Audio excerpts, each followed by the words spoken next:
पूजा घर। मंदिर को हमेशा उत्तर पूर्व दिशा में ही रखना चाहिए।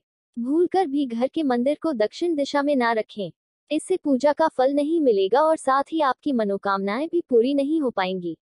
बेडरूम। बेडरूम में दाम्पत्य जीवन को सही और खुशहाल बनाना है तो बेडरूम को दक्षिण दिशा में नहीं होना चाहिए।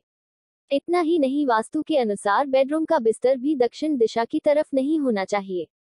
इससे पति पत्नी के बीच रिश्ते खराब होते हैं और अनिद्रा की समस्या हो सकती है।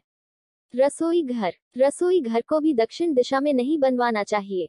इससे घर के सदस्यों की सेहत खराब होता है और अन्न कम होने लगता है।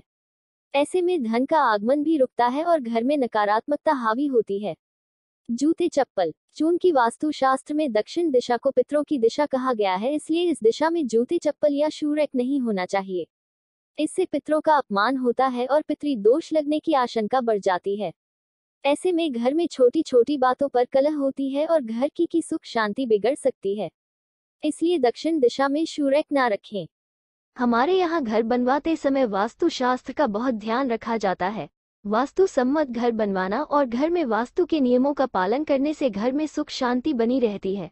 इससे घर में धन का पर्याप्त आगमन होता है और घर में खुशहाली बनी रहती है। वास्तु शास्त्र में दक्षिण दिशा यानी नैऋत्य कोण को यम देवता की दिशा माना जाता है।